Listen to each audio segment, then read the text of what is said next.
Hello, bonjour, je suis Kiki et je te raconte mon histoire dans une série que j'ai appelée La face cachée du challenge de 52 semaines non-stop.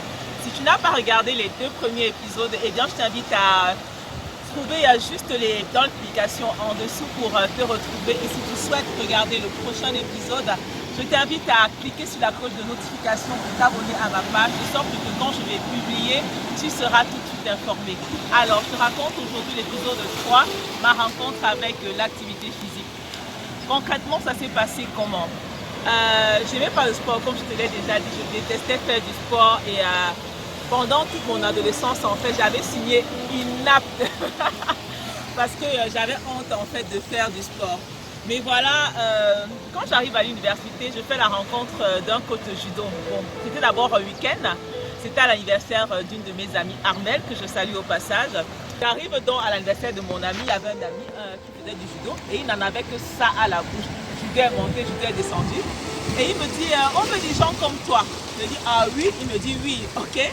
J'avais donc une tenue que ma mère avait achetée depuis des années quand elle m'envoyait à Yaoundé et qu'elle était désespérée de me voir un jour faire de l'activité physique. Donc je suis partie dans ma valise, j'ai simplement pris la tenue que j'ai portée sur moi et je me suis mise en route pour aller au club de judo. Et quand j'arrive au club de judo, le coach de me voir, Malou, Malou, il est content de me voir. Et puis quand j'arrive, il me dit, allez, viens, va t'échanger. Je dis, bah écoute, on commence tout de suite. Il me dit, oui, on commence tout de suite.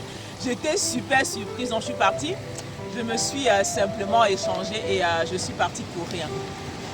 Bah, le parcours que j'ai fait, c'est un petit parcours que je ferai aujourd'hui en 5 minutes. Je crois que ce jour-là, j'ai fait au moins en 15 minutes. Je cours, je m'arrête. Je cours, je m'arrête, je marche, je marche, je marche. Et puis quand j'arrive, j'étais épuisée.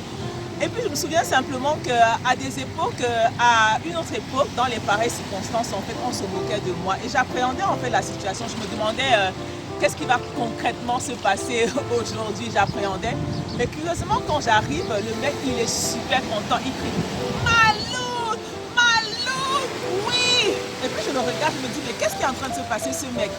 Bah, je regarde à gauche, je regarde à droite, je sais que je ne comprends pas en fait. Et puis il me dit, oui, oui, c'est ça. Il applaudit dans les mains. Et subitement, à cet instant, il y a quelque chose qui a changé dans ma vie.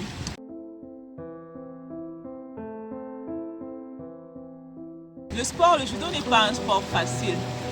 Mais simplement parce que j'étais acceptée, simplement parce que j'étais encouragée, j'ai commencé à prendre du plaisir à faire du sport. Honnêtement, on ne joue pas au judo, on joue au basket, on joue au football. Et quand je faisais du judo, en fait, il y avait des moments où je me cognais la tête en faisant les chutes avant, les chutes arrière. Et je voyais les étoiles, en fait. Des fois, j'avais mal au mollet, c'était l'acide lactique qui s'accumulait. C'est ce que le coach disait parce que j'étais très corpulente, j'avais 125 kg. Je vous l'ai dit. Donc, c'était pas évident, mais simplement parce que j'étais acceptée. Les choses ont complètement changé. C'est là que je suis rentrée en relation avec l'activité physique. Donc voilà la petite belle histoire de ma relation au sport. J'espère qu'elle t'inspire. Si tu connais quelqu'un qui est en surpoids ou enrobé ou obèse et qui se bat contre ses kilos, je te prie de partager mon histoire avec elle pour qu'elle puisse être encouragée ou inspirée. Ne rate pas le prochain épisode que j'ai préparé pour toi. À très vite, prends soin de toi.